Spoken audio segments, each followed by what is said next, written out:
¿Tú vas a orar, Adrián? Perdón. Ok, vamos ahora. Adrián, muchas gracias.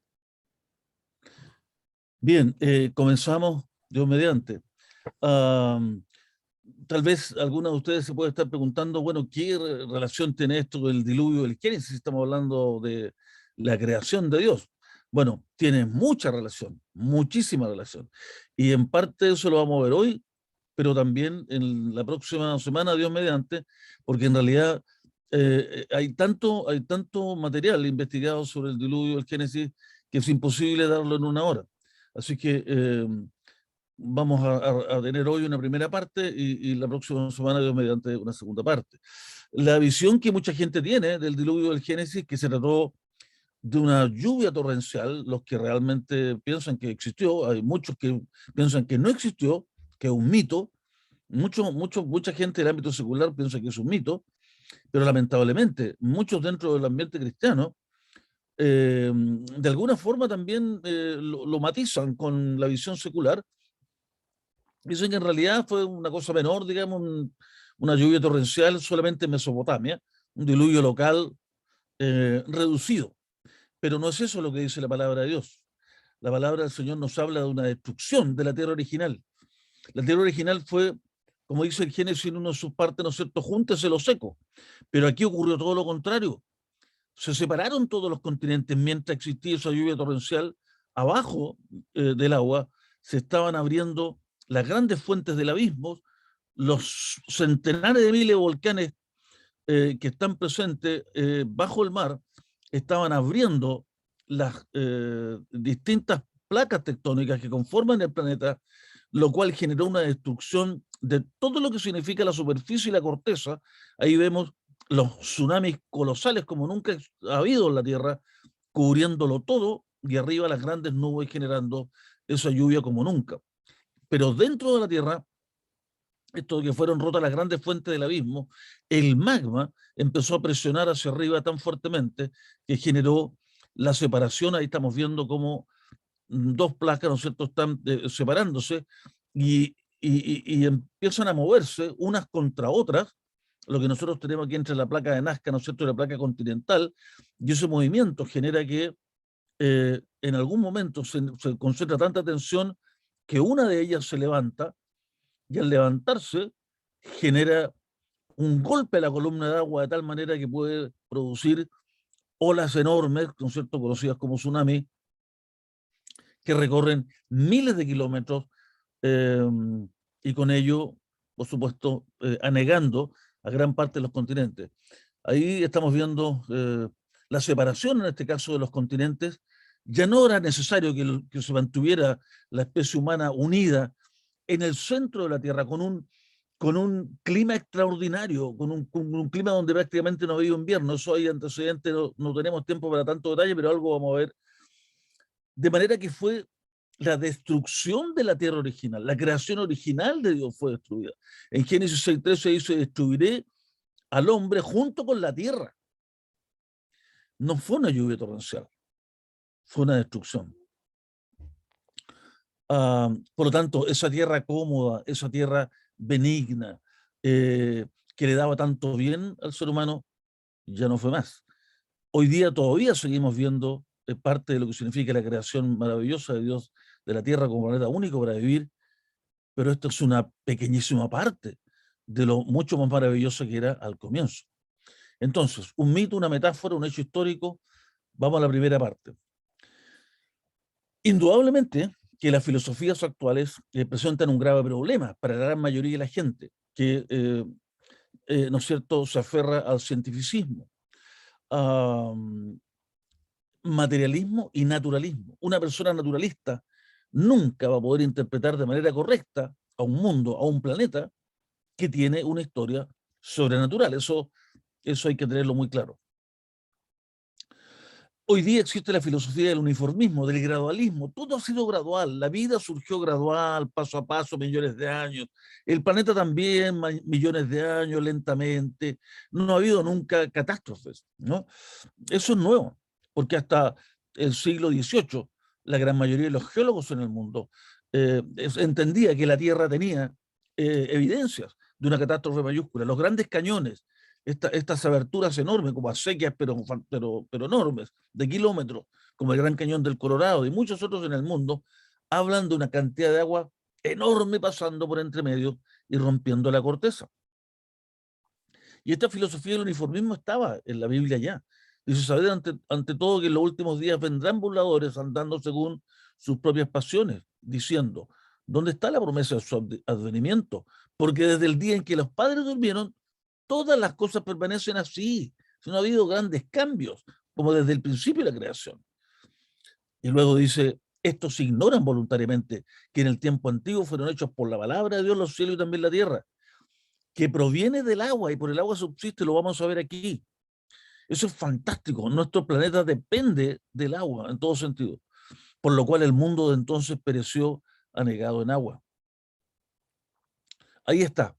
Dijo pues Dios a Noé, he decidido el fin de todo ser, porque la tierra está llena de violencia a causa de ellos, y aquí que yo los destruiré con la tierra. No fue una lluvia torrencial, destruyó Dios la tierra como la había hecho originalmente y luego la reconstruyó para que siguiera el ser humano arriba, pero ya no con esas condiciones fantásticas del inicio. Hasta un arca de madera de gofer. Es muy interesante que leyendas del diluvio tenemos registradas en todo el mundo. 46 en las distintas culturas de Sudamérica, de los indígenas, de los distintos grupos indígenas, 56 en Norteamérica, etcétera, etcétera. Son más de 200 relatos sobre el diluvio en el mundo. 30 de ellos están por escrito. Lo que hablan estos relatos es lo que vamos a ver aquí. Y de alguna manera uno debiera usar como hipótesis, ¿no es cierto? Dado que toda la humanidad desciende de los hijos de Noé, es de esperar que todas las culturas mantuviesen este relato colosal, relato fantástico, transmitido de generación en generación, con algunas variantes, por supuesto, ¿no? Algunos le sacaban una cosa, otros le ponían otra, pero manteniendo la parte central. ¿Cuáles son los elementos en común de la mayoría de las historias sobre el diluvio? El 88% de esas más de 200 historias de culturas de todo el mundo, Sudamérica, Norteamérica, Asia, en fin, África, el 88% de esas historias describe que una sola familia del mundo fue favorecida y salvada. El 70% señala que la familia fue salvada en un barco, esa única familia. El 95% dice que la única causa de la catástrofe fue una inundación. El 66% señala que el desastre ocurrió por la maldad del hombre. Y el 67% que los animales también fueron salvados. O sea, aquí está la médula, ¿no?, de lo que nos relata Génesis. La historia secular nos dice, ¿no es cierto?, que el diluvio del Génesis es una historia que se copió de la cultura más antigua. Porque la cultura más antigua, según ¿no es cierto?, la historia secular, son los sumerios, que habrían tenido esta historia originalmente ellos y de la cual eso habría sido copiada. De los sumerios está la epopeya de Gilgamesh, que, ¿no es cierto?, son unos escritos cuneiformes. Algunos de esos escritos se conservan, como que están en el lado izquierdo en el Museo Británico de Londres. Y esta epopeya narra, ¿no es cierto?, parte de lo que nosotros entendemos como el diluvio. Y es considerada la más antigua de la historia, unos 3.500 años antes de Cristo. Sin embargo, el Génesis es más antiguo, pero como a la Biblia se le ignora, como a la Biblia, en el fondo, ¿no es cierto?, se la trata como un libro no histórico, desde el siglo XIX en adelante, entonces no la validan como antes que los sumerios. Sin embargo, hay investigaciones muy importantes como la del año 1988 que indica lo contrario. Los escritos del Génesis son más completos que los sumerios. Haga usted el siguiente ejercicio mental. Usted es profesor o profesora.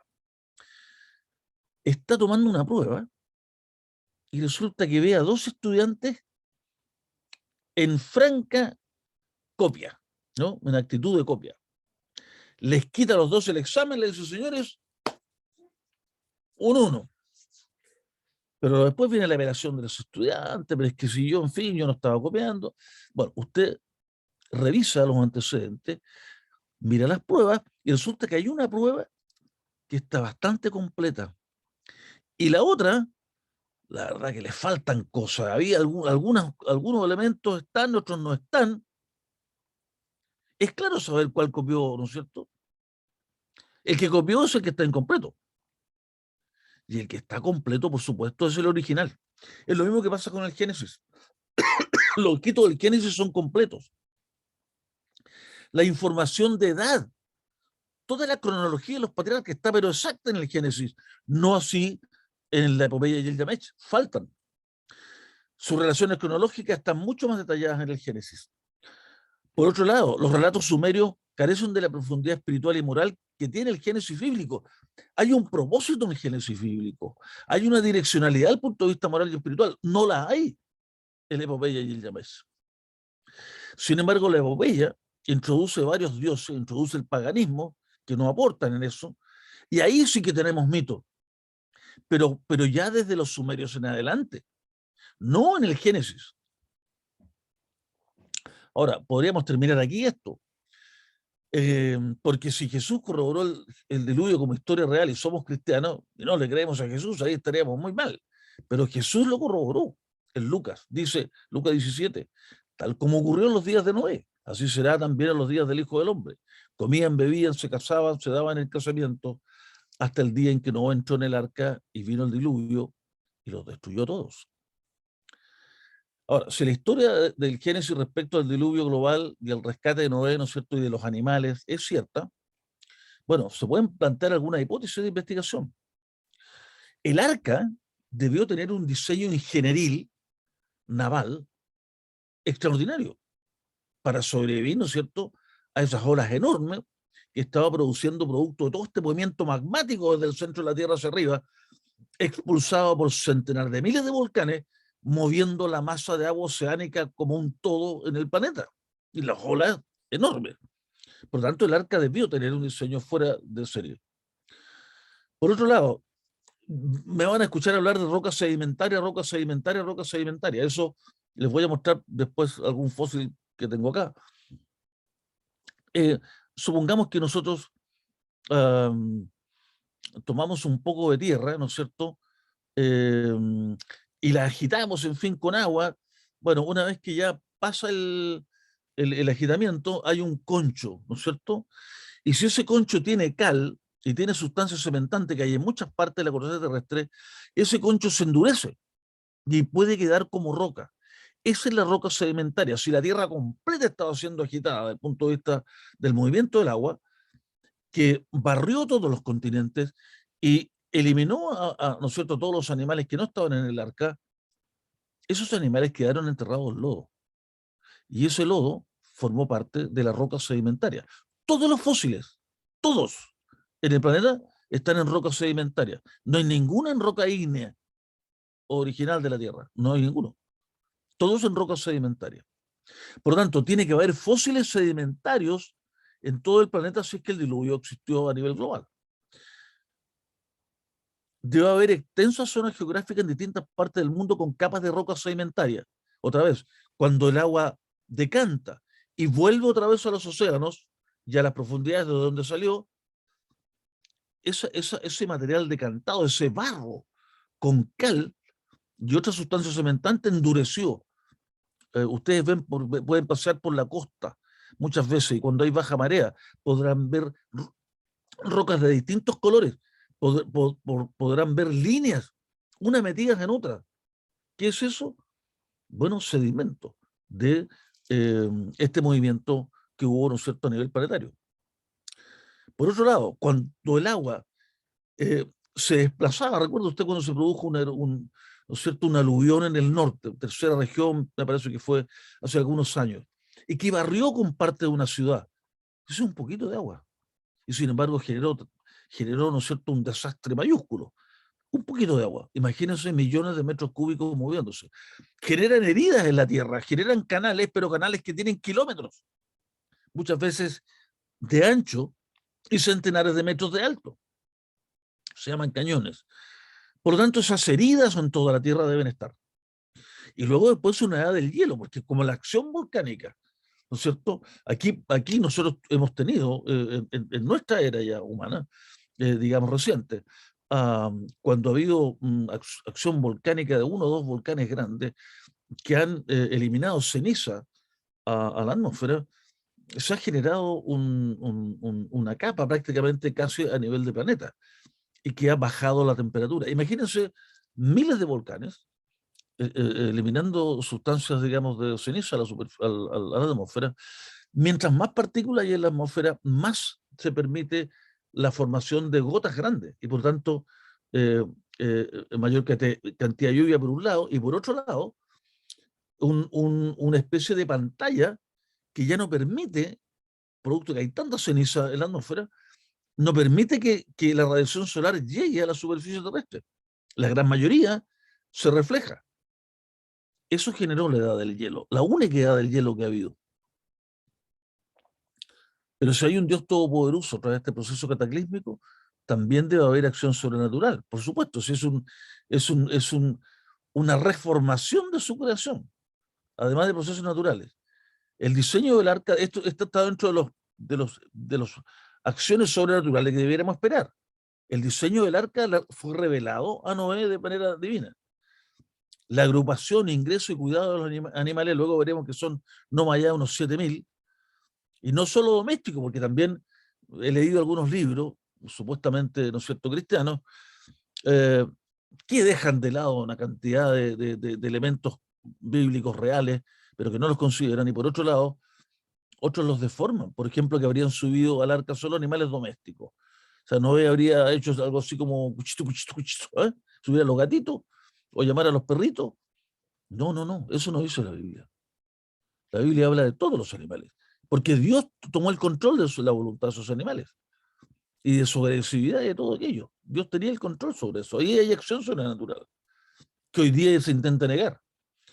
El levantamiento de aguas de la profundidad de la tierra, cuando dice fueron rotas las grandes fuentes de todos los abismos. También sobrenatural. La enorme descarga de agua del cielo en forma de cataratas, que lo veremos enseguida. La formación de cuencas oceánicas, continentes y cadenas de montañas actuales. Todo eso, las grandes cadenas de montañas actuales son producidas en el periodo del diluvio. Para que la Tierra tuviese una temperatura uniforme y condiciones homogéneas, eso ocurría cuando todos los continentes estaban unidos. Es cosa de mirar cómo África encaja, ¿no es cierto?, con Sudamérica. Y así, en fin, si subimos la Antártida y la juntamos con la India, en fin, vamos a ser un solo gran planeta que se ha denominado, ¿no es cierto?, Pangea. Pan significa entero y Gea viene, ¿no es cierto?, del griego Gaia, que es, ¿no es cierto?, la madre tierra, la Pachamama, o sea, la madre tierra completa, entera, en una sola. Eso generaba un clima relativamente uniforme, sin grandes diferencias, porque estaba relativamente centrado en la tierra. Y por otro lado, no había grandes alturas, digamos, de montaña. Si uno sube sobre los 2.000 metros, aunque sea pleno verano, ya el frío es bastante grande. Por lo tanto, esta montaña que tenemos hoy de sobre 2.000 metros ocurrieron producto del choque entre placas cuando se estaban desplazando y se elevaron hacia arriba, como los Himalayas, como en las cadenas de los Andes, veremos enseguida. O sea, todo eso cambió. Se le hizo más hostil el ambiente al ser humano en la Tierra. Y luego el inicio y fin del diluvio. Dios decide cuándo parte y Dios decide cuándo termina el diluvio. Entonces, no hay gradualismo, uniformismo, como se quiere ver del ámbito secular. La Biblia enseña el catastrofismo, que ocurrió, ¿no es cierto?, 4.400 años antes de Cristo, un cataclismo mundial donde las rocas fueron torcidas, las montañas fueron elevadas, y para poder hacer un equilibrio geostático, las profundidades de los océanos fueron hundidas. Porque si lo cierto, las montañas suben, para generar el equilibrio geostático tiene que bajar las profundidades. Y por eso esto lo habla también un salmo, como lo veremos después.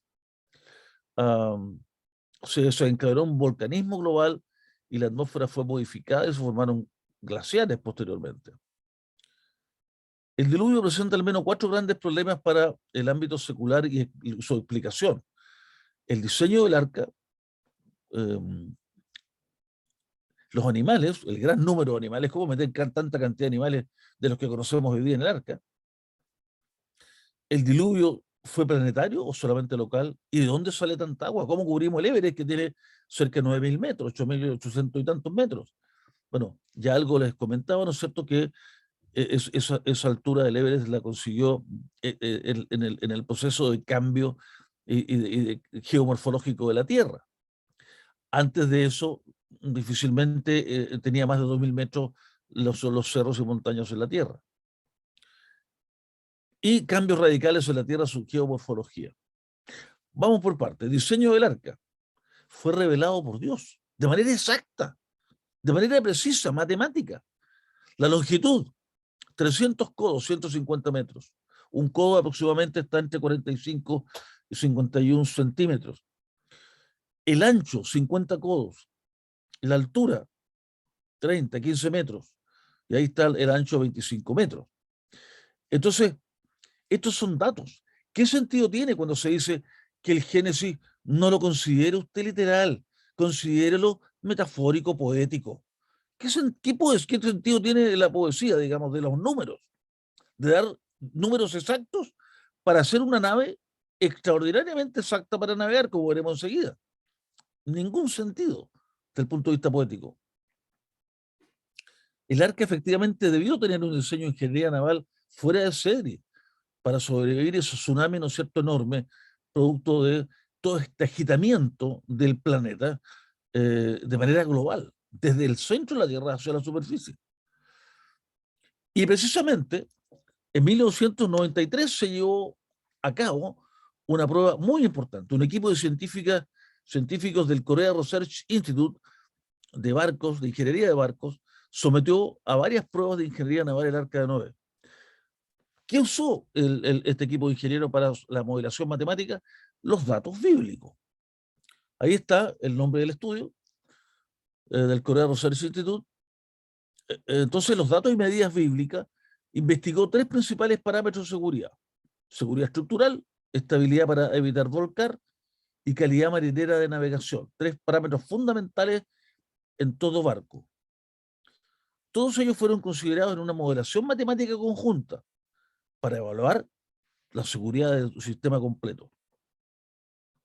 Seguridad estructural.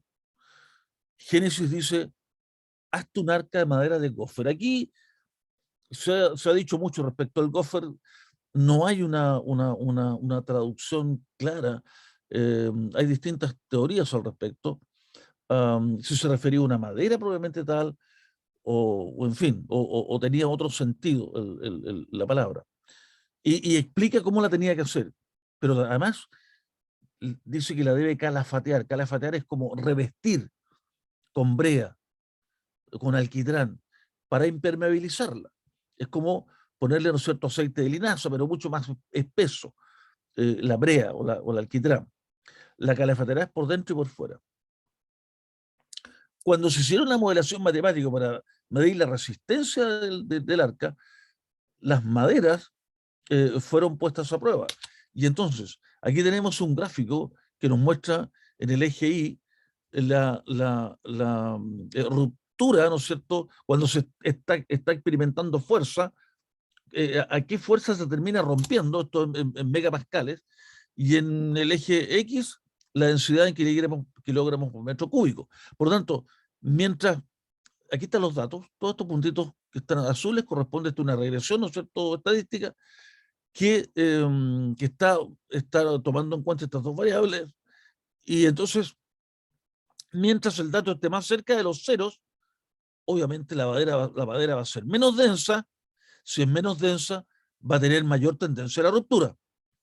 Si vamos hacia arriba, aquí ya estamos como en el medio, ¿no es cierto?, la madera va a tener mayor densidad, sobre 500 kilogramos metro cúbico, y por lo tanto mayor resistencia a la ruptura. Pero la modelación matemática apunta a que la madera utilizada en el arca debió haber sido aproximadamente sobre 1000 la densidad de kilómetros por metro cúbico y con una ruptura de 200 o mayor, resistencia a ruptura de 200 o mayor.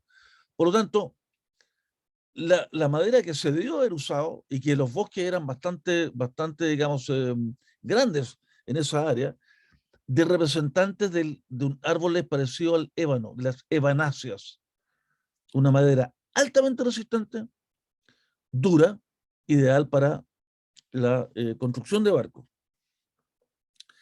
Y se calcula que se debieron haber ocupado unos 800 árboles para construir el arca.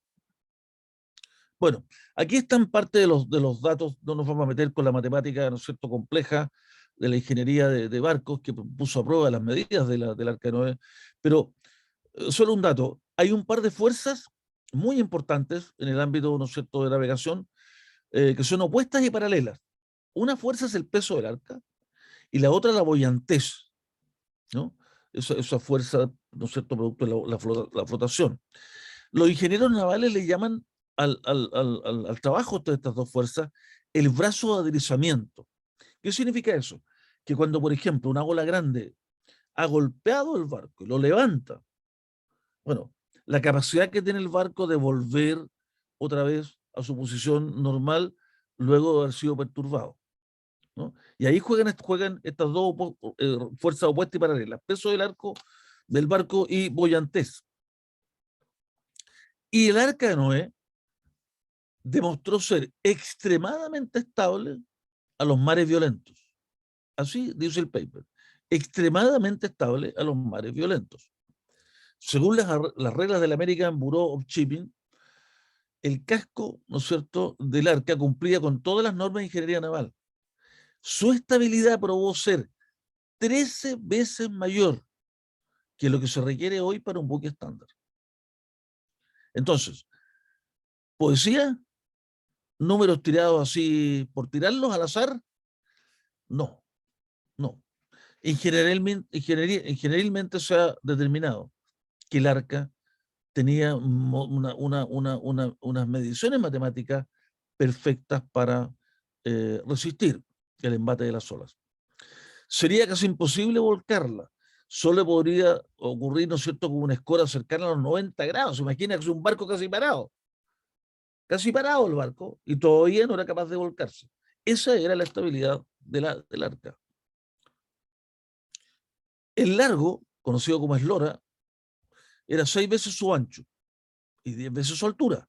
Esta proporción de 6:1 es muy bien conocida en el diseño naval para una estabilidad óptima. Ahora, esta modelación matemática, esta investigación hecha por los ingenieros navales coreanos, determinaron que en un asunto el arca falló, ¿no? Ahí no funcionó. Su forma rectangular probó ser poco eficiente para funcionar en velocidad. Claro, ahí no funcionó. Pero el arca no fue diseñada para funcionar en velocidad. No tenía timón, no tenía motores. ¿Para qué fue diseñada? Para flotar, flotar y flotar. No para navegar. Por ello, entonces, no resultó. Todas las medidas están hechas para ser un barco ideal para flotar en las condiciones de mar más violentos. Y eso era el arca. Dios también da las características de los distintos niveles. Ahí después ustedes podrán revisar con más detalle, pero para ir avanzando, eh, eh, realmente extraordinario. Si tienen la posibilidad alguna vez de ir a Cincinnati, vayan, por favor. Ahí está el arca hecha, con todas las medidas y las características que Dios dice en la Biblia. La harás con piso bajo, segundo, tercero. ¿Cómo pudo Noé recubrir la madera del arca? Calafatearla, recubrirla. Si no había alquitrán, y el alquitrán, claro, se produce, ¿no es cierto?, es un derivado del petróleo. Y el petróleo surge producto de la descomposición de los billones de animales y vegetales que quedaron atrapados en lodo después del diluvio. Pero esto era antes. No había alquitrán. Así que, por lo tanto, poesía, metáfora. Sí, veamos. ¿Cómo pudo Noé recubrir la madera del arca? Calafatearla, si no había alquitrán. Aquí estamos viendo ya un dato. Baldes recogiendo alquitrán vegetal o resina. Antes de que el petróleo fuera descubierto en la Edad Media en Europa, el uso de la brea, se conoce también como pez, o miera, no derivada del petróleo, era rutinario para el ser humano, incluso desde mucho antes. El uso de la brea o pez vegetal es milenario, lo veremos enseguida. Esta brea es un alquitrán vegetal hecho de la resina extraída de ciertos árboles, particularmente de pino. ¿Qué es lo que hace la gente? Le hace unas heridas, unas rajaduras a la corteza, y yo sé que usted más de alguna vez seguramente ha visto árboles que tienen como una gomita de color miel pegada, ¿no es cierto?, pero que es dura, eh, una resina, ¿no? Y esta resina la van recogiendo en estos baldes. Se quema, ¿no es cierto?, madera hasta que es convertida en carbono, se muele, y luego esta resina recogida se hierve. Estamos hablando aquí ya de muchos decenas o centenares de litros, dependiendo, ¿no es cierto?, de si es industrial o si es artesanal lo que se está haciendo para el barco. Una vez que se está hirviendo esta resina, se le agrega el carbón molido quemado, y queda, por lo tanto, de la pez, de un color alquitranado negro, pero es vegetal. Uno de sus usos era la impermeabilización de naves. Cada pino produce aproximadamente unos 5 litros de resina o miera o pez por temporada. Esto todavía es un negocio en algunas localidades de Europa, aún hoy, en menor cantidad, por supuesto, que en la antigüedad. Aquí les estoy mostrando un libro que hace una revisión histórica del gobierno de Aragón en España de milenios, un milenio y medio más o menos atrás, de cuando se empezó a utilizar y que hasta el día de hoy, esto fue publicado en 2013, se sigue utilizando bosques para recoger pez o miera. Ahí se ve, ¿no es cierto?, las heridas, la corteza, le cortan allí y va entonces drenando esta resina vegetal. Leemos un poquito de lo que sale en el libro. Dice, desde la antigüedad esta miera o pez era recogida en una pequeña oquedad que se hacía en la tierra. Después se le pusieron baldes, pero antes se hacía un hoyito en la tierra y se recogía allí la resina.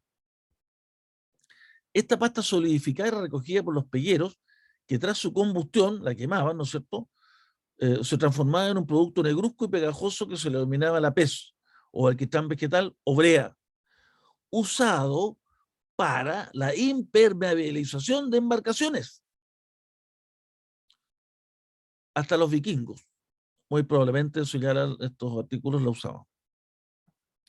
Pero antes de eso, se usaba para otras cosas también. Iluminación, recubrimiento del interior de las cubas del vino, para pellejos o cueros, y para las botas. A veces en la escuela dominical se usan para entretener a los niños y enseñarles algunas caricaturas como esta. Si bien, ¿no es cierto?, la idea no es mala en principio, resulta ser muy negativa cuando el niño crece y quiere defender su fe y recuerda en su mente este dibujito de niño. Un barquito chiquitito, animales cayéndose por la borda para afuera. Eso no es el arca de Noé. En realidad, este tipo de esquemas no resultan adecuados para enseñar a los niños, no resultan adecuados. Ahí estamos viendo el arca real.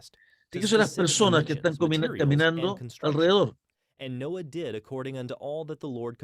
Esta es la réplica que construyó el Ministerio de Respuesta en Génesis, del cual he tenido el privilegio de participar con ellos, y fue invitado en 2016 a Cincinnati a recorrerlo. Es una nave gigantesca, hecha con las medidas de la Biblia. Realmente impresionante. Hay que estar allí. Hermanos, si ustedes pueden alguna vez, ¿no es cierto?, programarlo, vayan. Es sobrecogedor. cambia la visión que uno tiene del relato bíblico al estar allí en una nave con las medidas reales. Volumen del arca equivale a 400, a casi 500 acoplados de camiones. Aquí estamos como una cuadra y media de distancia, acá está mi esposa, muy abrigada porque hacía mucho frío cuando fuimos esa vez, pero estamos casi a una cuadra y media de distancia. Aquí estamos en uno de los pisos, ¿no? Todo hecho con madera, absolutamente en réplica al original. Aquí yo estoy en la parte más baja del arca. Y fíjense, estoy tocando uno de los troncos que está haciendo de soporte para toda la estructura posterior. Impresionante.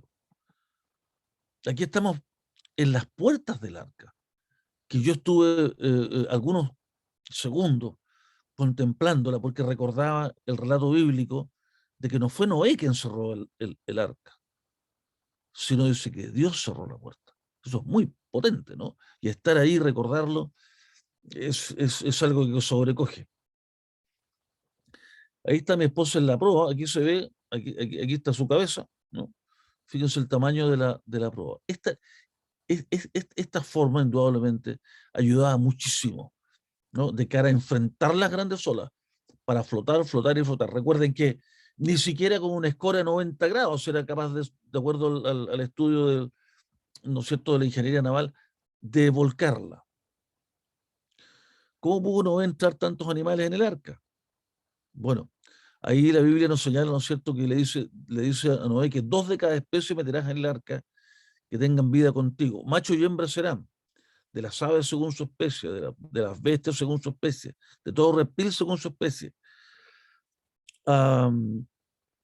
¿Qué es una especie? Esto aquí necesitaríamos un poco de tiempo, pero a ver, enseguida voy a intentar explicarlo qué es una especie. Equivale aproximadamente a familia, lo que conocemos hoy en el carácter taxonómico de Linneo, ¿no? Y que en hebreo es min. Equivale más o menos a familia. Las familias tienen muchos géneros. Por ejemplo, la familia de los caninos, Canidae, ¿no? Tiene muchos géneros. Y los géneros producen muchas especies, pero en el fondo el tronco es común. Este es según su tipo, o según su naturaleza, o según su especie. La Biblia lo traduce en 3 palabras, pero en el original es una sola. Min, según su min. Al castellano fue traducida de 3 maneras. Naturaleza, especie, eh, tipo, dice alguna, en fin, género.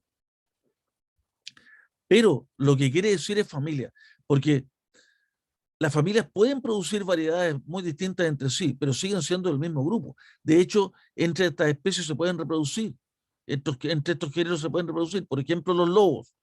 Se supone que entre los cánidos los lobos son los más primitivos, pero los lobos tienen un origen a los coyotes a los dingos salvajes, a los perros salvajes, a los perros comunes, a los zorros. Todos pertenecen al mismo grupo. Pero no necesitan venir todos ellos en el arca. No, son una pareja inicial y que además genéticamente tenía una gran variabilidad todavía. Después, con el paso del tiempo, se va perdiendo variabilidad genética. Pero al comienzo había mucha. Por lo tanto, estos fueron los que entraron, los tipos, que después se diversificaron en muchas formas. Ahí tenemos Canidae, ¿no es cierto? Por ejemplo, género Canis y la especie Canis lupus, el lobo. Otra familia, los felinos también. Leones y tigres se pueden cruzar aquí mismo. Los lobos y los perros se pueden cruzar y tener descendientes, ¿no? Equivale a familia en la categoría taxonómica, pero en realidad eh, encierran muchísimas especies que parecieran muy distintas, pero que tienen un tronco común. ¿Cuántas razas de perros hay? Más de 800 razas. ¿A todas las tuvo que meter Noé en el arca? No, no. Solamente una hembra y un macho, originalmente. Una hembra y un macho que se fueron reproduciendo. Y con el ambiente van generando variedades y muchas variedades y muchas variedades. Pero hay otros caninos, los zorros, los chacales, los perros salvajes, etcétera, ¿no? Lobos, muchísimos lobos, todos provienen de su pareja original. todos. Hay estudios, aquí yo por tiempo no lo introduje, pero hay estudios hechos desde el punto de vista genético que señalan que todos estos vienen de una pareja original. El husky siberiano está bastante más cerca del lobo desde el punto de vista genético. En cambio, este ya tiene un concho genético. Estos perritos chicos ya prácticamente están en la línea final. Igual, ¿no? Estos están casi al final. En cambio, lobos y coyotes son los que mantienen todavía una línea originaria genética más pura, ¿no? Más pura. Entonces, los tipos, según su tipo, ya lo señalaba recién la Reina Valera, nos da 3 definiciones. El min en hebreo, según su naturaleza, según su especie, ¿no es cierto? Nos habla según su tipo, según su género, pero al final es una sola cosa. Los peces no necesitaban ir en el arca, obviamente, ¿no? Pero los otros animales sí. Y ahí tenemos las cantidades, ¿no? Para no entrar en detalle, vamos a ir más rápido. El total de los tipos son solo 1.400. Solo 1.400. Lo que pueden dar muchísimas más variedades, porque de los tipos sacamos todas las variedades. Por lo tanto, necesitaban ir todos en el arca. Todos los felinos, todos los caninos, etc. Mucho espacio. El tamaño promedio de los dinosaurios, por ejemplo, es el búfalo. ¿Hubo dinosaurios en el arca? Todo indica que sí, ¿no? Dinosaurios incluso de tamaño grande, pero a nivel juvenil. Ahí, por ejemplo, estamos viendo en el arca de Cincinnati, en los Estados Unidos, que tiene jaulas donde tendrían a los animales, Noé y su familia, por ejemplo, con animales del tamaño de un hipopótamo o un elefante. No había problemas con el tamaño, ¿no? Ahí vemos tratando de empujar a un gran dinosaurio en el arca. No, esto no ocurrió, no fue necesario, ¿no? Porque los dinosaurios no todos son grandes, la gran mayoría son de mediano tamaño, ¿no? Y hay unos pocos de gran tamaño. Y si hubo de gran tamaño que subieron, ¿no es cierto? Muy bien pueden haber subido juveniles. Entonces, todos ellos en el arca, divididos en estratos, ¿no es cierto? Todo muy bien estructurado y con estos ingresos de aire, por supuesto con un conveniente techito, para que la ventilación no fallara en todos los distintos estratos del arca. Diluvio local o planetario. Esto ha sido una situación permanente, ¿no? Si fue local, tendría que ser una cosa así, y eso es absurdo. En que el agua subió y se cubrió hasta los más altos montes, pero no llovió más allá de Mesopotamia, por ejemplo. Sería absurdo. ¿Cómo pensar que solo ocurrió aquí cuando el agua, ¿no es cierto?, va en el fondo ocupando el espacio que tiene al lado. No se acumula hacia arriba. La Biblia, por lo demás, tiene declaraciones absolutas.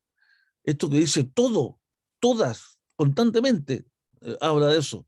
Las aguas aumentaron más y más sobre la tierra, fueron cubiertos todos los altos montes que hay debajo de todos los cielos.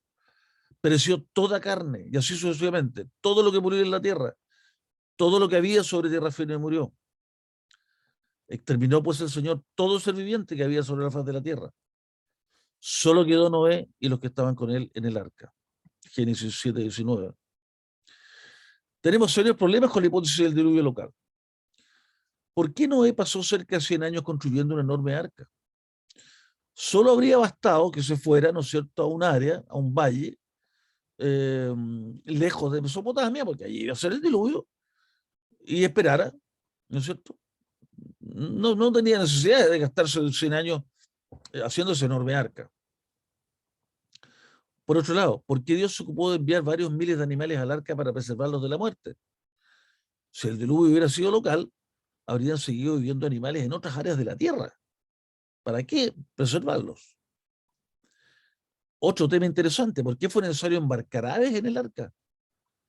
Si las aves, ¿no es cierto?, vuelan alto, vuelan miles de kilómetros, centenares o miles de kilómetros. Hay golondrinas que vienen, golondrinas, una ave chiquitita, viene de América del Norte, se pasa miles de kilómetros y llega a nuestro país, ¿no? eh, habría bastado, ¿no? Con morar alto y desplazarse miles de kilómetros. La gente que vivía fuera del ámbito geográfico del supuesto diluvio local habría escapado del juicio global de Dios. O sea, tiene muchos problemas la hipótesis del diluvio local, muchos problemas.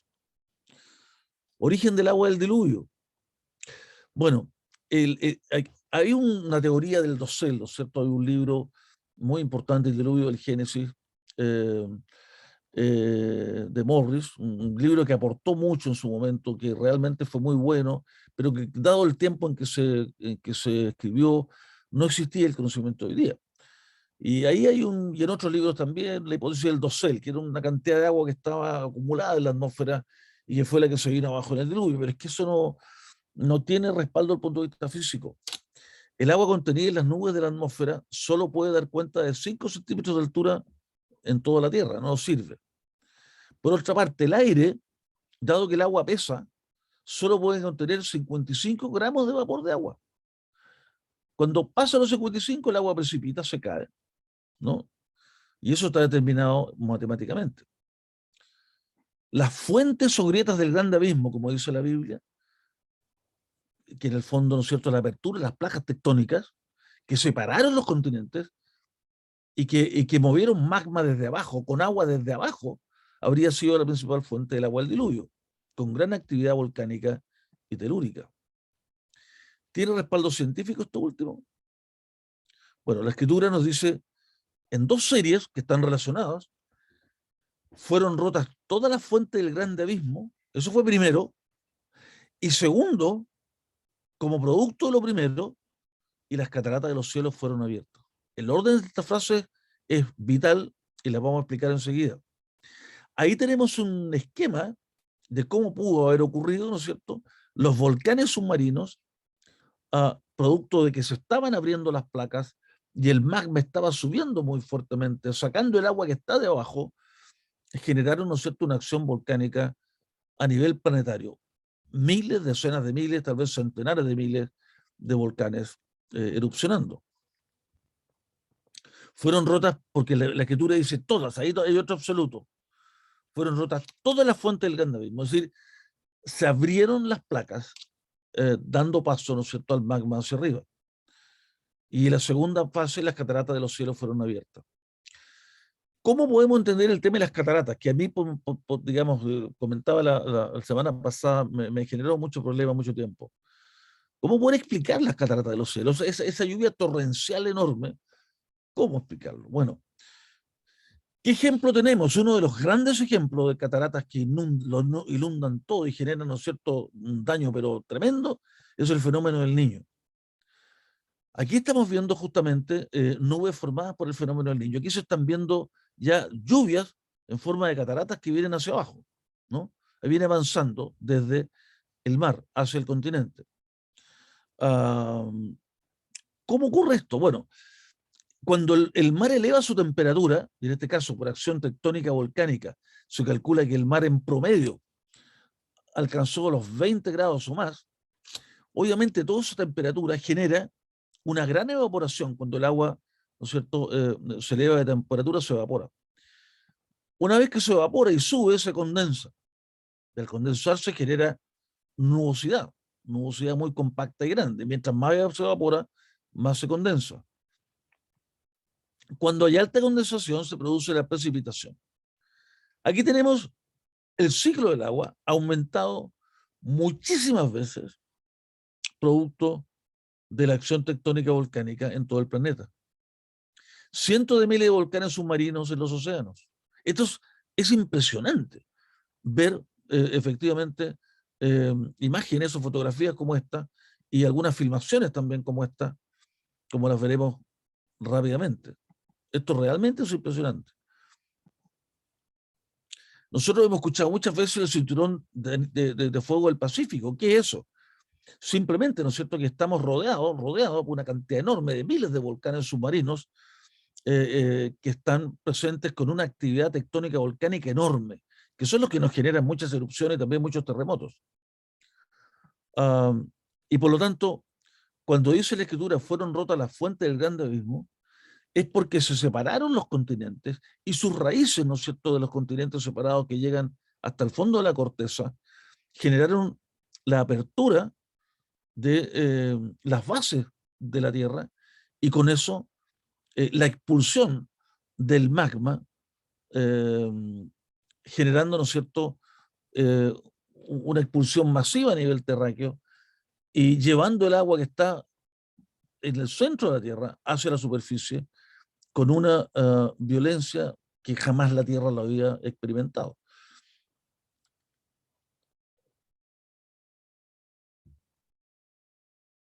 Allí vemos la actividad, ¿no es cierto?, desde el magma, desde el centro de la Tierra, subiendo magma hacia arriba, abriendo placas tectónicas y generando una actividad volcánica como nunca en la historia de la Tierra. Por eso que no fue solo una lluvia torrencial. Esto fue un cambio estructural en la Tierra. Una colisión entre placas tectónicas. Y la colisión de placas tectónicas generó el que se subieran, ¿no es cierto?, las aguas generando tsunamis gigantescos, pero no solo eso, sino también cómo se formaron finalmente las montañas, como veremos enseguida. Y eso a nivel planetario. Y a nivel planetario, producto, ¿no es cierto?, de que las aguas cubrieron la Tierra y barrieron con todo, y barrieron con los animales y con los vegetales, los cuales se revolvieron y generaron sedimentos, capas de sedimentos. Ahí estamos viendo, ¿no es cierto?, cantidad de fósiles enterrados en todo el planeta. Es una evidencia tremendamente potente del diluvio planetario.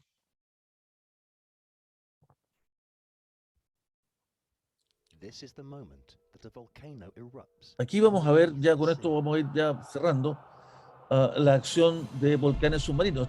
Estas son películas muy, muy impactantes, ¿no es cierto?, que nos hablan cómo se forman las islas, cómo se van de alguna forma también reponiendo de sales minerales y de tierra a los continentes. Si no hubiese esta acción tectónica volcánica, a los continentes se lo habría tragado al mar hace rato. Pero la sabiduría de Dios es tan magnífica que de esta forma se está reponiendo constantemente el material relacionado con la Tierra y se van formando islas volcánicas. Pero también se va reponiendo el agua, porque los geofísicos nos explicaban por qué razón no disminuye el agua en la Tierra. Bueno, porque viene desde abajo y se va reponiendo, así como también se repone el magma. Habíamos que el 75% del magma terrestre es por acción tectónica volcánica, submarina. While it's relatively rare to see, these eruptions can also create new islands above the water. On November 14, 1963, a trawler sailing just south of Iceland noticed a plume of smoke billowing from the sea. Thinking it was a fire on board another ship, they traveled towards what was, in fact, an underwater volcano erupting and witnessed the birth of a new island. It was named Surtsey, after fire giants of Norse mythology. Enormes fuentes de agua salieron disparadas alcanzando unos 32 kilómetros de altura. Tal era la fuerza, ¿no es cierto?, de la expulsión volcánica. La precipitación de esta agua produjo lluvias torrenciales que la Tierra nunca había experimentado. Lo que les explicaba hace un rato, la cantidad de ceniza que quedó en la atmósfera generó una capa tan gruesa que la radiación solar casi no penetraba a la superficie. Eso fue lo que generó definitivamente la edad del hielo, ¿no? Unos 500 años aproximadamente, y hoy solo tenemos un 10% de ese hielo. Bueno, vamos a ir cerrando con esta diapositiva. Como consecuencia del diluvio, el mar se calentó por el agua volcánica, digamos, y la lava. Esto más o menos en promedio a unos 20 grados Celsius, y con eso la evaporación muy, muy fuertemente. La ceniza, por su parte, también acumulada en la atmósfera, enfrió la Tierra. Eso generó una nevada, ¿no es cierto?, muy fuerte sobre los continentes, con la nieve cayendo más rápido de lo que se podía derretir, y por lo tanto eso permitió que, sobre todo en los extremos, se formaran estas capas de hielo que conocemos como el Ártico y el Antártico. Esto habría sucedido después del diluvio y por unos 500 años. Noé no descendió a una tierra acogedora, más bien era una tierra distinta, muy distinta a la original.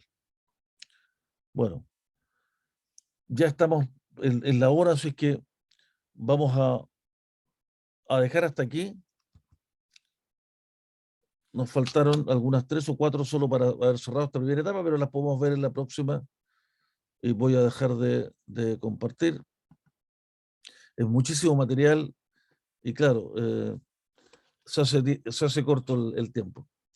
Pero cuando menos vimos la primera parte que explica muchas cosas que hasta ahora parecían mitos, que, ¿no es cierto?, han sido muchas veces tergiversadas, pero que, a Dios gracias, hoy contamos con la evidencia para decir de que realmente el Génesis sale muy fortalecido con toda esta evidencia.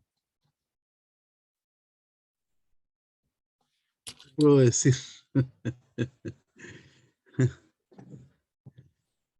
Comentarios. Aquí pueden hacer comentarios, impresiones, preguntas.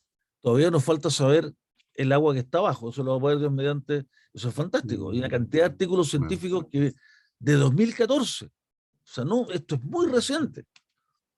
En 2014 se logró determinar que bajo los 600 kilómetros aproximadamente hacia el centro de la Tierra hay una cantidad de agua que es como 10 veces todos los océanos de la superficie. O sea, para subir hasta donde quisiéramos hacia arriba. Fantástico. Y eso determinado, publicado en Science, nada menos. Y de ahí el geofísico Jacobsen, uno de los geofísicos, dice, y ya está bueno que sigamos con la historia del meteorito, de que el meteorito trajo el agua, porque cuando científicamente no hay explicación, los meteoritos sirven para explicarlo todo. ¿Cómo se formó la Luna? A un meteorito, pegó un chancacazo a la Tierra, son un pedazo. Ahí está. ¿Cómo murieron los dinosaurios? Un meteorito, adiós dinosaurios. Mira, sí, o sea, una cantidad enorme de historias, y entre esos el agua. ¿Y el agua de dónde? Ah, los meteoritos. Ahí no, ese paper dice ya se acabó, dejemos de lado esa historia. El agua viene desde el centro de la Tierra y gracias a ese accionar la Tierra subsiste. Lo que había dicho Pedro, el pescador Pedro, sin estudios geofísicos, sin doctorados en física, lo había dicho porque la Tierra, ¿no es cierto?, por el agua subsiste. Eso es fantástico, está ahí todo respaldado científicamente. Pero eso para la próxima, Dios mediante. Y la próxima también tiene el tema de los dinosaurios, y lo vamos a revisar bien en detalle. Qué maravilloso. Comentarios, por favor, abran sus micrófonos.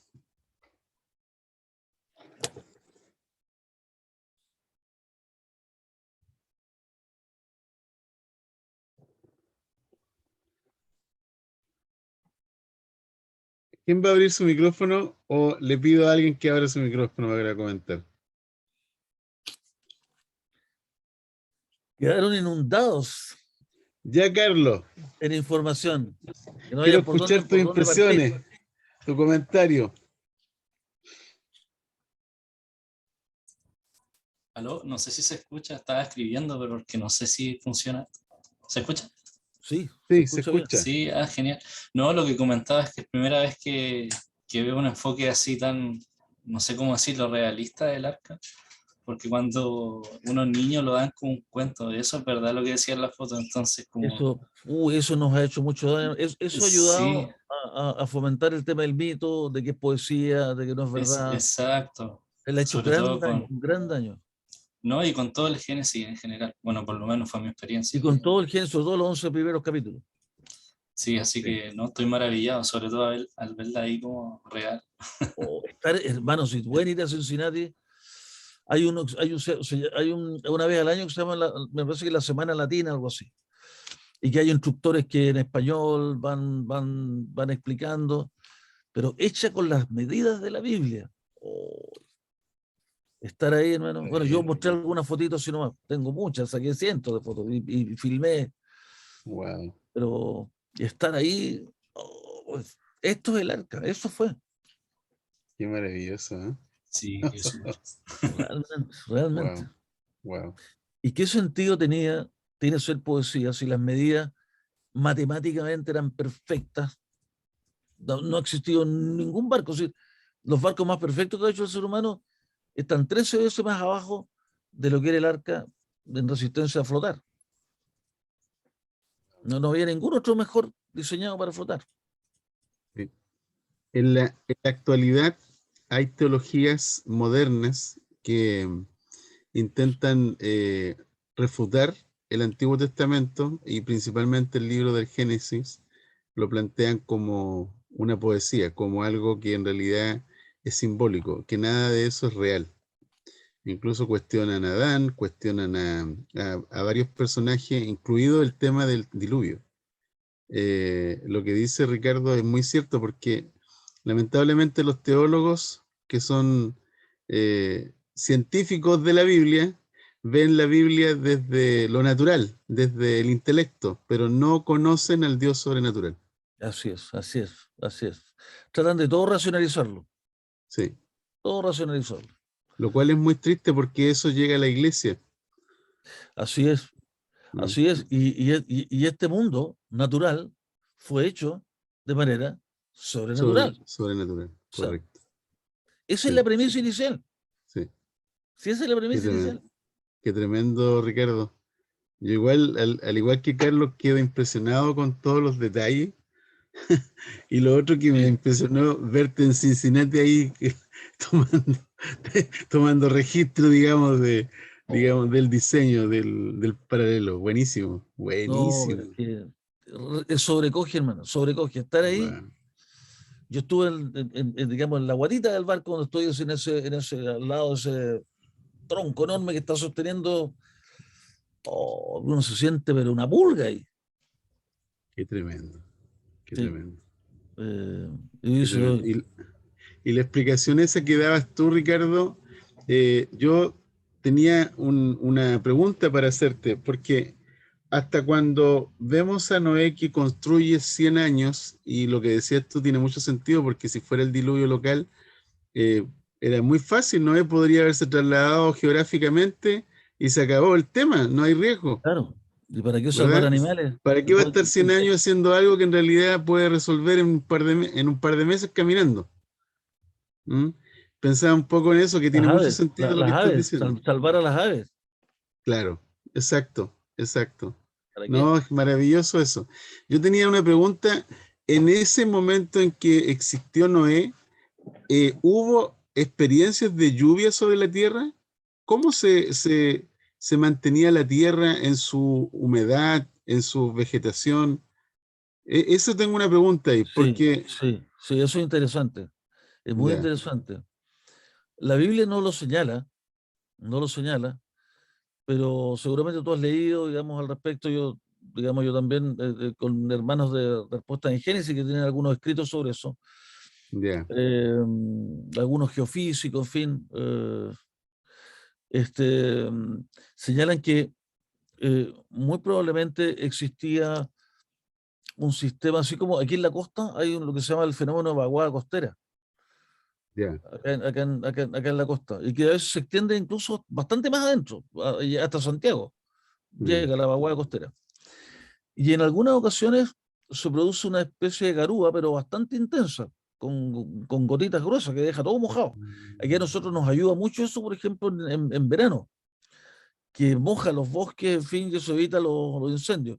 Pero a veces pasan semanas en que no se produce la vaguada costera. Pero esto que existía en el Edén, que dice que había, ¿no es cierto?, una especie como de vapor que sin que el hombre tuviera necesidad de regar, se extendía, ¿no?, como niebla así de vapor con gotitas pequeñas de agua que lo regaba todo. Dice que es probable que se haya mantenido hasta los tiempos de Noé algo parecido, que es lo que tenemos hoy como vaguada costera. ¿Y qué es lo que termina regando? Resulta que en el norte esa vaguada la usan para agua potable. No sé si has visto Sí. algunos proyectos que son muy interesantes.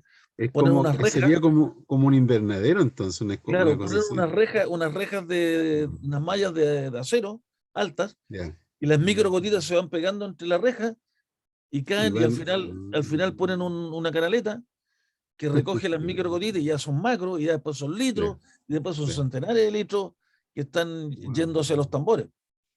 Bueno, es mucha agua que cae así. Probablemente ese era el modo operandi. Y otra cosa que ahí me llama mucho la atención es que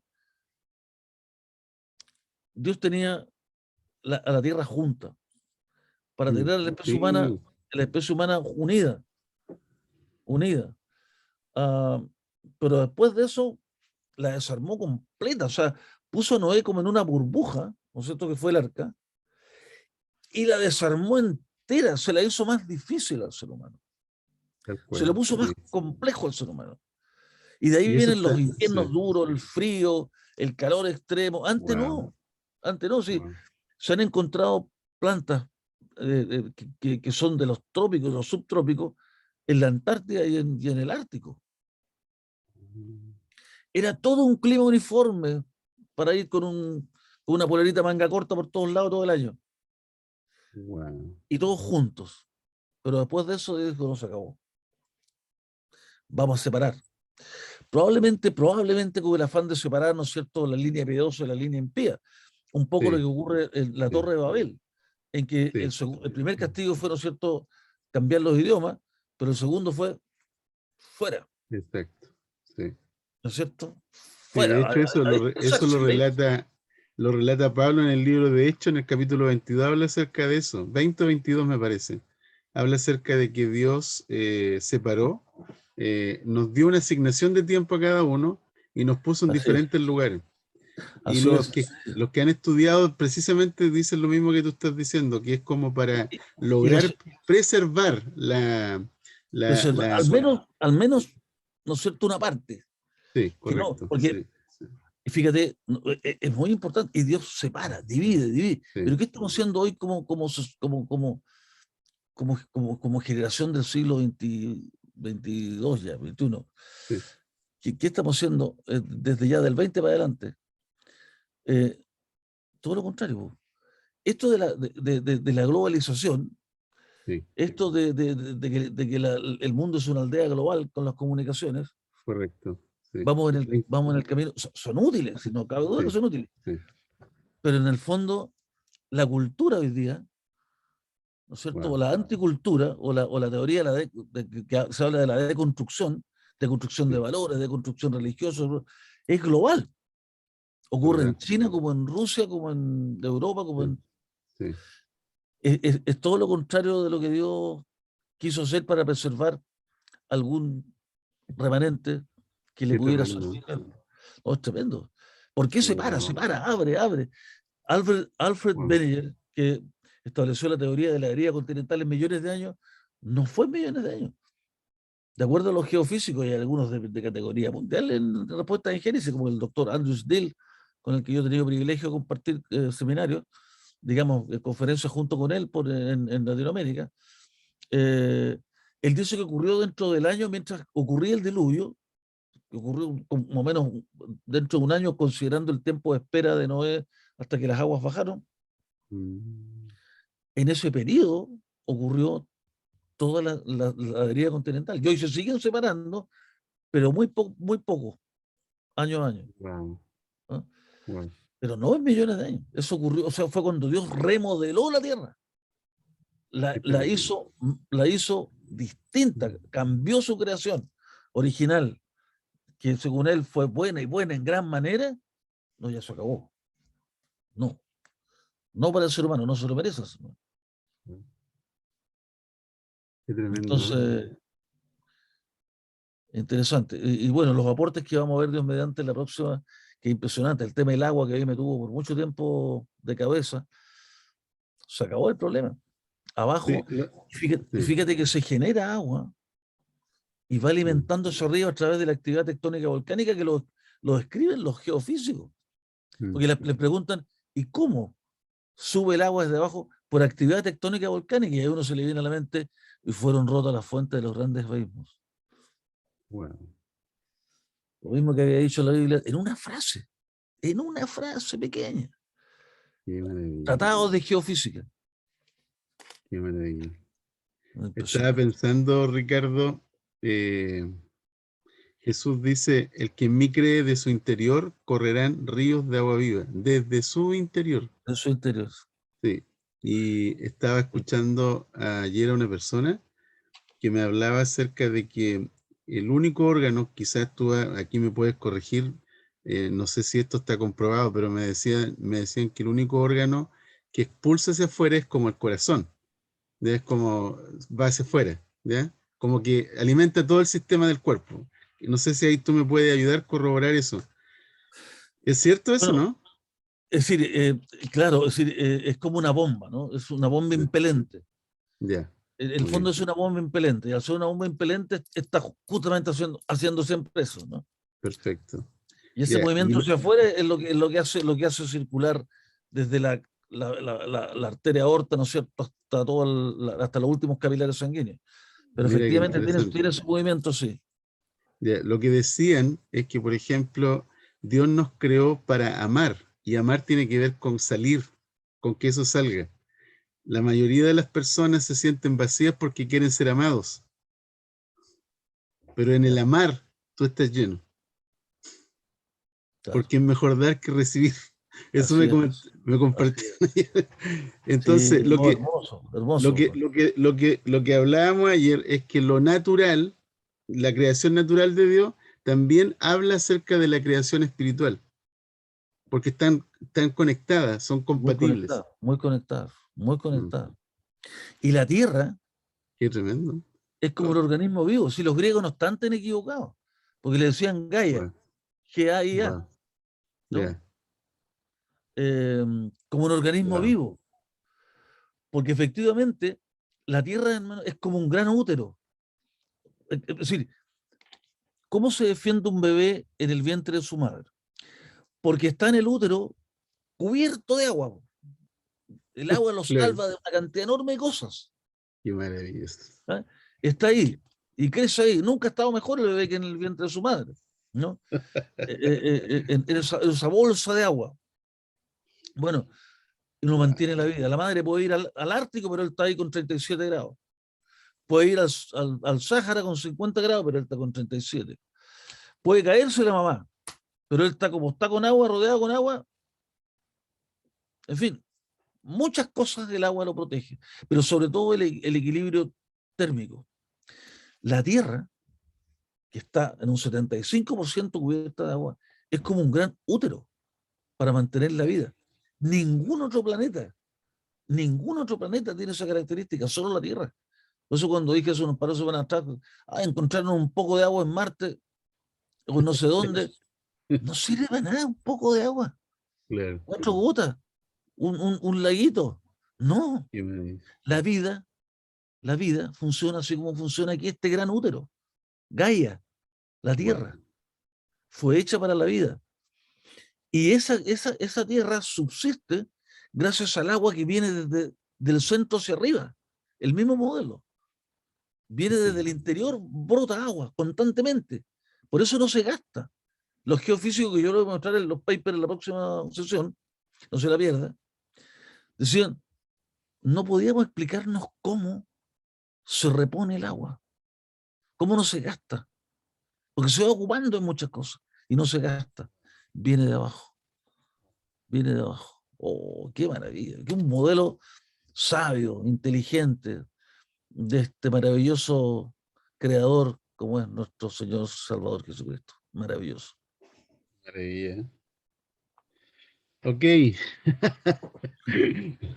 Me encanta Nos pasamos un escucharte. poco más, pero bueno, No, la pero verdad que esto a mí me apasiona, me apasiona.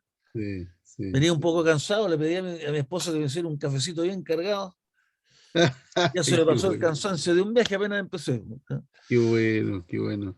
Así que, Les quería compartir que estamos hablando con los profesores de clase de religión, porque entre paréntesis los profesores de clase de religión tienen dentro de su asignatura enseñar acerca de la creación, pero hemos estado hablando con Ricardo, que lamentablemente los profesores de religión no están preparados para enseñar esa clase y que generalmente se encuentran con el profesor de ciencias o el profesor de biología sería, ¿no? ¿Cierto, Ricardo? Sí, puede ser. Y se encuentran con el dilema de que tienen dos versiones, pero no saben cómo defender la suya. Entonces yo le mostré un video, que el video 1 de Ricardo, a una profesora que está a cargo de los profes, y quedó pero feliz, po. Oh, Entonces gracias a Dios por lo eso. único que quieren es conocer a Ricardo. Oh, muchas gracias a Dios por eso. Sí, Bueno, nos quedan 2 sesiones solamente. sí, sí. La próxima, que es la parte final del diluvio, y la última, Dios mediante, va a ser el origen del hombre, que es muy importante, Wow. cómo se origina el ser humano, o sea, científicamente y bíblicamente. Pero se nos quedó fuera, porque no alcanzamos el origen de las especies. O sea, las teorías evolutivas, cómo funcionan las Entiendo. teorías evolutivas. Sí. Y ahí es donde yo te quería compartir un link, Adrián.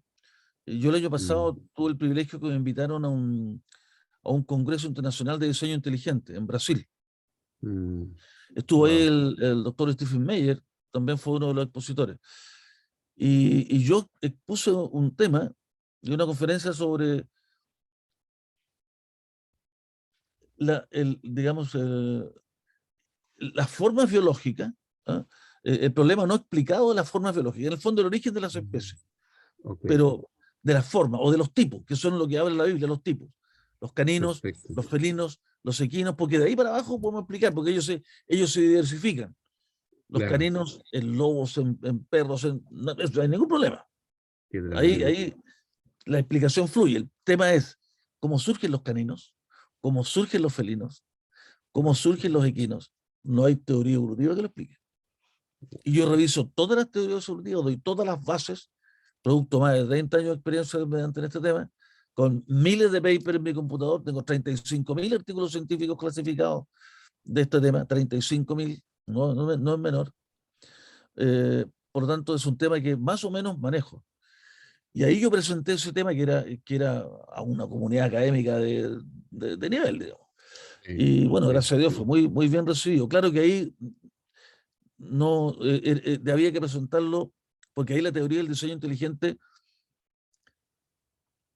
viene como corolario Mm, que hay un creador, pero tú lo explicas, o sea, tú lo explicas de tal manera que mm, lo puedes llevar a la metodología científica. O sea, tú haces una investigación y dices, bueno, ¿hay diseño o es azar? claro. Entonces, ¿da para hacer investigación científica el diseño? Sí da. Entonces, las conferencias son más bien desde el punto de vista científico y filosófico, Comprendo, sí, pero sí. están todos los elementos para poder Wow. defender la fe. Por eso yo, a lo mejor, si a ti te interesa y poder Sí, pasar a los profesores, que yo te sería pueda súper dar ese bueno. link, Sería o bueno. también a los Buenísimo, hermanos acá si están interesados también. buenísimo, buenísimo. Y ahí Bien recibido. complementaríamos la que nos faltó, porque aquí nos faltó una, porque Perfecto. fue este del origen de las especies. Ya pues no, ningún problema. La podemos colgar en la página web y quedaría disponible ahí. Como una Perfecto. sesión 7 por así decirlo. O sesión Exactamente. 5 4. ¿Ya? Ya, No, perfecto. encantado, encantado. Yo Bueno, feliz. qué bueno. Qué ¿Cuánto, bueno. cuánto están Gracias. felices? Yo estoy Gracias. feliz. Gracias. Gracias. Excelente. Muy bien, vamos a orar. ¿Quién se atreve a orar y dar las gracias? Adoremos al Señor con una oración de gratitud.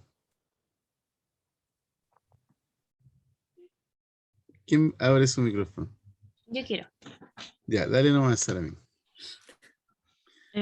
Gracias, Señor, por tu revelación. Gracias porque nos abres el pensamiento, nos abres los ojos para ver estas cosas que mucha gente no ve y nos has revelado esto y queremos ser sabios con este conocimiento también, Jesús. Bendecimos desde ya la vida de Ricardo, te damos gracias por todos sus años de estudio, de trabajo y que ahora pueden ser sintetizados en un par de sesiones para que podamos entenderlo. Gracias por esa decantación del conocimiento, por los años invertidos y por muchas veces que quizás él no vio el fruto al tiro. Gracias por su paciencia y por su obediencia. En el nombre de Jesús bendigo a todos los que estamos aquí. para que Ya. podamos descansar bien y que en la semana podamos retomar esto y tal como hacía Ricardo, decantar el conocimiento, analizarlo y buscar más de tu revelación, Jesús. Amén. Wow, Amén. Amén. maravilloso. Amén. Gracias. Gracias, Señor. Gracias. Gracias, No, Jesús. para mí es de muchísima bendición, Wow, porque es recíproco. wow. Por la gracia del Señor, digamos, me ha dado a entender algunas cosas, yo se las comparto, pero ustedes también me comparten y es muy provechoso para mí. Qué maravilla. Yo feliz, de verdad. Gracias, Ricardo. Que tengan Gracias a un buen ustedes. descanso todos. ¿Ya? Feliz clase, feliz noche. Que Dios Gracias. nos siga compartiendo su corazón. ¿Ya? Muchas Un gracias. abrazo. Que esté muy Chao. bien. Abrazo. Chao, Bendiciones. Chao, chao, chao, gracias. chao. chao, Chao, chao, gracias. chao. La clase la voy a subir mañana para que estén atentos. ¿Ya? ¿Ok? Ok.